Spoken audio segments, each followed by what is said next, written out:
Hello दोस्तों, BSTC first year viva में पूछे जाने वाले महत्वपूर्ण सवालों को लेकर के इस वीडियो में डिटेल डिस्कशन रहने वाला है। ये जो सारे सवाल हम यहाँ पर जिनकी बात करने वाले हैं, ये आपसे पहले फर्स्ट ईयर में रहे स्टूडेंट्स के फीडबैक से हमने प्राप्त करे हैं, जो कि आपको फाइनलाइजेशन के वाइवा टॉपिक को समझने में मदद करेंगे और एक थीम क्लियर आपकी हो जाने वाली है कि वाइवा में कैसे क्या आपको डीलिंग करनी है और क्या सारी तैयारियाँ आपको पहले से कर लेनी है। तो डिटेल डिस्कशन करते हैं।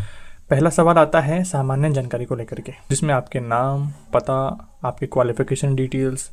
उसके बाद में दूसरा सवाल आता है कि डीएलएड आप क्यों कर रहे हैं, शिक्षक बनना ही आपने क्यों चुना है, क्या आपके लाइफ गोल्स हैं। ऐसे जनरल प्रश्न आपसे पूछ सकते हैं। उसके अलावा आपको अपनी खुद की कॉलेज के अनुभव पूछ सकते हैं कि आपकी कॉलेज कैसी है। अब चाहे आपकी कॉलेज सबसे दुनिया की ख़राब कॉलेज हो, बट आपको थोड़ा सा एक पॉजिटिव वे में बात करते हुए अपनी कॉलेज को दुनिया की सबसे बेस्ट कॉलेज बताना है कि बहुत अच्छी कॉलेज हमें तो मिली है, जीवन धन्य हो गया हमारा तो ये कॉलेज प्राप्त करके।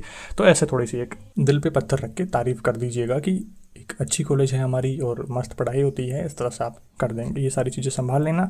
उसके बाद में आपको फुल फॉर्म को लेकर के एक प्रश्न रहता है, जिसमें आपको ये कुछ बेसिक टॉपिक हैं जिनके ऊपर फुल फॉर्म और उनकी सामान्य जानकारी को लेकर के प्रश्न आपसे पूछे जा सकते हैं। जैसे आरटी जो निःशुल्क अनिवार्य शिक्षा है, उसके बारे में 6 से 14 वर्ष के बच्चों को यहाँ पर दी जाती है, तो उनको अनिवार्य शिक्षा कर दी गई है। राइट टू फ्री और कंपलसरी एजुकेशन की बात हो रही है, तो वो आरटी 2009 का इस बारे में पढ़ लेना थोड़ा सा। सीसी के बारे में पढ़ लेना, कंटिन्यूअस एंड कॉम्प्रिहेंसिव इवैल्यूएशन, जो सतत और व्यापक मूल्यांकन है। तो वो हमने पीछे 10 पेपरों में आपको अच्छे प्रकार से पढ़ाने की कोशिश करी है और आपने भी अच्छे प्रकार से उनको पढ़ा है, तो कोई दिक्कत समस्या इनमें नहीं रहनी चाहिए।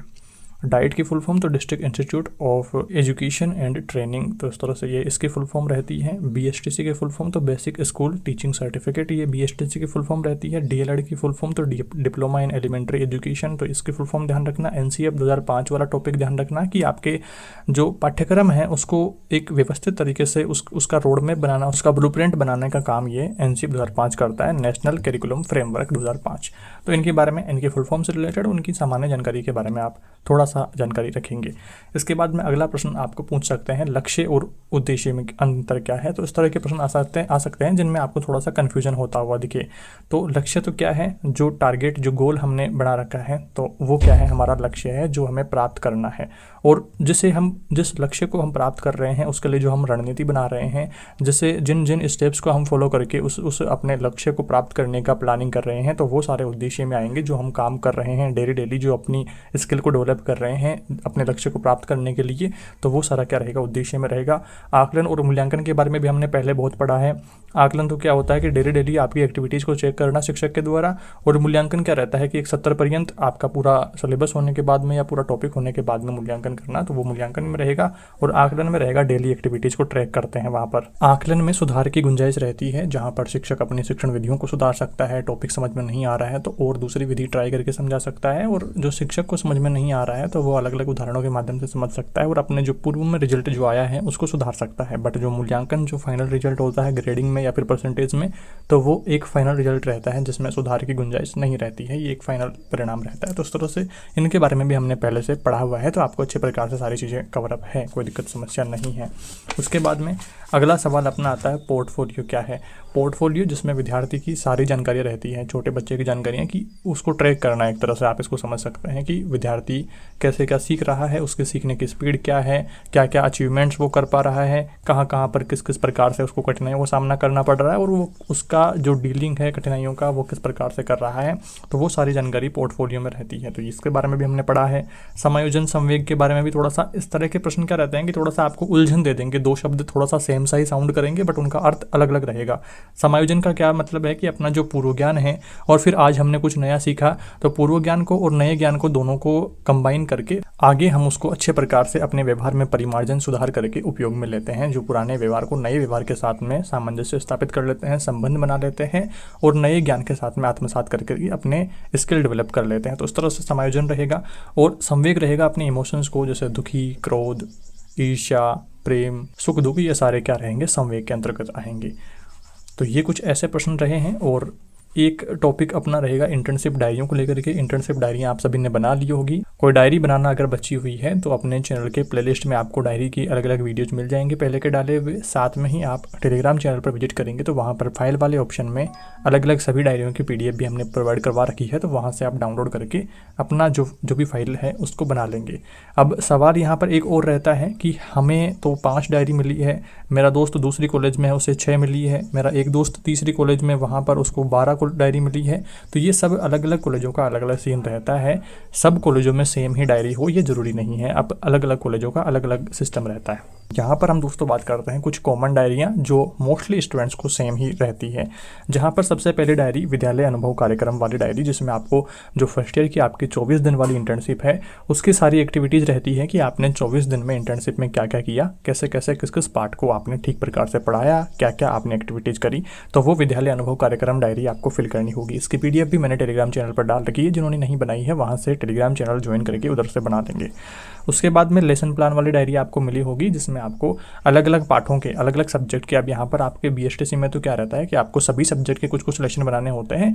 बीएड में एक सब्जेक्ट विशेष के आप बीएड कोर्स करते हैं तो वहाँ पर एक सब्जेक्ट विशेष के ही सारे लेसन प्लान बनते हैं। तो यहाँ पर अपने अलग अलग सभी सब्जेक्ट के लेसन बनते हैं। केस स्टडी फाइल में जिसमें एक स्टूडेंट की केस स्टडी अपने को करना होगा, थोड़ा सा पोर्टफोलियो की तरह ही इसका उदाहरण लेना है कि स्टूडेंट क्या उसका जो सारा बायोडाटा है वो सारी चीज़ें वहाँ पर आएगी, उसको कितना क्या समझ में आ रहा है, कैसे वो पढ़ रहा है, क्या क्या उसको समझ में आ रहा है, कैसे वह सीख पा रहा है, क्या उसके फ्यूचर गोल्स हैं। तो वो सारा केस स्टडी बच्चे की वहाँ पर करेंगे केस स्टडी डायरी में। मननशील रिपोर्ट जिसमें विद्यालय की कल्पनाएं रहेंगी कि विद्यालय पूर्व कल्पना, विद्यालय इंटर्नशिप जो मुझे अलॉट हुआ है वो पहले आप कल्पना करेंगे कि कैसा कैसा विद्यालय हो सकता है मुझे मिला जो इंटर्नशिप स्कूल। फिर उसके रियलिटी के बारे में बताएंगे कि मुझे जो पहले मैंने जो कल्पनाएं करी थी अपने स्कूल के बारे में, बाद में वो सारी स्कूल की जो स्थिति है वो कैसी क्या रही है, वहाँ पर पानी वगैरह की पेयजल व्यवस्था, शौचालय व्यवस्था, कक्षों को भी स्थिति, प्लेग्राउंड है उसकी क्या स्थिति है। तो ये ओवरऑल स्कूल का यहाँ पर सारा सिस्टम इसमें लिखा जाता है मननशील रिपोर्ट में। आगे है प्रोफाइल डायरी। ये क्या रहता है, बच्चों का विवरण इसमें रहता है। मननशील रिपोर्ट में तो विद्यालय का विवरण रहता है, विद्यालय की सारी स्थिति के बारे में वर्णन रहता है, पूर्व कल्पनाएं और जो वर्तमान स्थिति है उसके बारे में।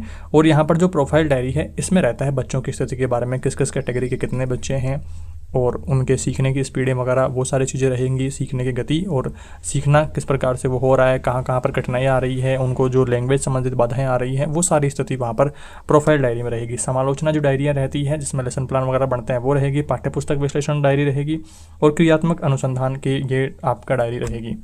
पाठ्यपुस्तक विश्लेषण डायरी में एक किसी कक्षा विशेष के सब्जेक्ट विशेष की हम यहाँ पर विवरण करेंगे कि कैसा क्या पाठ्यक्रम है, किस प्रकार से उसको असेंबल किया गया है, क्या सारी चीज़ें हैं। पाठ्यपुस्तक विशेष के बारे में बात यहाँ पर रहेगी, पुस्तक विशेष के बारे में, सब्जेक्ट विशेष के बारे में। और क्रियात्मक अनुसंधान में यहाँ पर बात रहेगी बच्चों को किसी समस्या विशेष में जो कठिनाई आ रही है उसके बारे में वर्णन करेंगे कि किस तरह से उनको कठिनाई को सामना करना पड़ रहा है और उनके समाधान के लिए शिक्षक और आप क्या योगदान दे रहे हैं, किस प्रकार से समस्या समाधान कर रहे हैं। ये सारी डायरियाँ आपने भली भांति प्रकार से खुद से बनाई हैं तो कोई दिक्कत समस्या आपको इनमें नहीं होनी चाहिए। एक बार आप और रीडिंग मार लेंगे अपनी जो भी डायरियाँ हैं उनकी कि क्या क्या चीज़ें हैं डायरियों में। तो डायरियों से संबंधित प्रश्न भी ज़्यादा बार पूछे जाते हैं, तो एक बार डायरियों की रीडिंग मार लीजिएगा ऊपर से कि क्या क्या बारे में बात हो रखी है, किस डायरी में किस बारे में बात हुई है।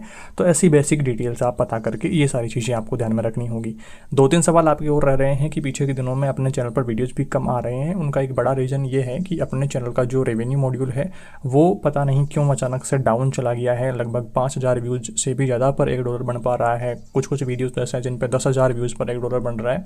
आपके कमेंट्स रहेंगे तो मैं जो रेवेन्यू मॉड्यूल है अपने चैनल पर किस वीडियो से कितनी कमाई हो रही है या ओवरऑल यूट्यूब से कितनी मेरी कमाई हो पा रही है, इसको लेकर के काफ़ी सारे सवाल रहते हैं। तो कोशिश करूँगा एक वीडियो इस पर भी ले आऊँ कि यूट्यूब से कितनी इनकम रहती है। एक एजुकेशन चैनल को हैंडल करना कितनी माथाफोड़ी वाला काम रहता है, इसको आपको समझना है कि एक वीडियो जिस पे घंटों की मेहनत होती है, कुछ वीडियोस तो ऐसे जिन पे कई दिनों की मेहनत होती है, बट उस पर जो बनने वाला जो रेवेन्यू होता है वो ना के बराबर रहता है, जिससे उस लेवल का मोटिवेशन नहीं मिल पाता है कि डेली अलग अलग वीडियोस में हम बात कर सकें। और कुछ स्टूडेंट का वहाँ पर कमेंट था कि आपकी आवाज़ इन दिनों में थोड़ी सी ऐसे लो फील हो रही है, फुल वॉल्यूम पर भी उतना तेज़ आवाज़ नहीं आ पा रही है, तो माइक को अपडेट करिए। पहले मैं दोस्तों ये जो बोया माइक है ये वाला यूज ले रहा था, 1000 रुपये के अंडर में ही आ जाता है। ये बेसिक आपका काम यहाँ पर हो जाता है, नॉर्मल सी नॉइस कैंसलेशन भी इसमें हो जाती है। बट शांत जगह पर आप अगर रिकॉर्ड कर रहे हैं तभी एक सही मायने में ये काम करता है, अदरवाइज इसका होना ना होना बराबर है। इतना कुछ खास नॉइस कैंसलेशन ये नहीं करता है। और इसका जो जेक है ये ईयरफोन वाला जेक है जो मेरे फ़ोन में डायरेक्ट कनेक्ट नहीं होता है, टाइप सी का ये कनेक्टर लगा करके फिर कनेक्ट करना पड़ता है, जो कि एक थोड़ी सी लेंथी प्रोसेस हो जाती है। इतने में तो मैं मोबाइल से ही डायरेक्ट विदाउट माइक ही वीडियो रिकॉर्ड करके आपके सामने ला पाता हूँ और ये कनेक्शन भी इतना ठीक से नहीं हो पाता है। तो थोड़ा और आपको एडजस्ट करना पड़ेगा। ऐसे ही जल्दी ही अपन माइक अपडेट कर लेंगे। अपने चैनल के साथ में जुड़े रहना है, लगातार आपके डाउट्स को दूर करते रहेंगे, अलग अलग वीडियोज में आपके साथ में जुड़ते रहेंगे। कुछ लोगों का जो मिसकंसेप्शन रहता है कि यार यूट्यूब पर आपके 5-10 हज़ार व्यूज़ आ रहे हैं हर वीडियो पे, काफ़ी ठीक चैनल आपका चल रहा है तो खतरनाक रेवेन्यू आ रही होगी, खतरनाक कमाई हो रही होगी। बट रियलिटी इसके बिल्कुल विपरीत है, जो कि मैं आपको एक अलग वीडियो में इसके ऊपर बात करेंगे। आपके कमेंट्स रहेंगे तो मैं रेवेन्यू मॉड्यूल आपको शो कर दूंगा कि किस वीडियो पे कितनी सारी कमाई हो रही है, तो एक रियलिटी आपको पता चलेगी कि एक्चुअल में जितना आप एक्सपेक्ट कर रहे हैं, जितना आप सोच रहे हैं। कुछ लोग ऐसे हैं जो अपनी पढ़ाई को छोड़ छाड़ करके फिर यूट्यूब वीडियोज़ के लग रहे हैं, जिनके 10-20-50 व्यूज़ आ रहे हैं, तो वो थोड़ा सा यहाँ पर अगर आपका एक ठीक गोल नहीं है तो आप यूट्यूब पर सर्वाइव नहीं कर सकते हैं, क्योंकि उतनी खास रेवेन्यू नहीं आ रही है जब तक आप एक ठीक लेवल पर नहीं होते हैं। जैसे 50,000 से लेकर के 1 लाख व्यूज़ अगर आपके हर वीडियो पे आ रहे हैं, तब उस महीने में आप एक ठीक लेवल पर रहते हैं, एक ठीक रेवेन्यू वहाँ पर बन पाती है। अगर 5-10 हज़ार, 2,000-5,000 व्यूज़ जैसे आ रहे हैं ना, तो उन पर कोई एक ठीक लेवल की रेवेन्यू नहीं आती है। 150 रुपये इतना ही एक वीडियो बना कर देता है, जो कि जितनी मेहनत उस वीडियो को क्रिएट करने में लगती है उसका 10% भी नहीं है। इस चीज़ को समझना है। इस वीडियो में इतना ही दोस्तों। आई होप आपके सारे डाउट्स दूर हुए हैं। कोई भी डाउट समस्या रहती है इसका रिगार्डिंग तो कमेंट करके बताइएगा। आप सभी का फाइनलेशन अच्छे प्रकार से पूरा हो जाए, मेरी तरफ से बेस्ट विशेष। अच्छे से फाइनलेशन देना और सभी को ये करना अनिवार्य होता है, तो ऐसा कोई सवाल नहीं होना चाहिए कि हम कॉलेज जाते हैं नहीं जाते हैं, तो ये सबको ही करना अनिवार्य होता है। इसमें आपका प्रेजेंट रहना जरूरी हो जाता है, तो ये भी ध्यान रखेंगे। Thank you for watching this video.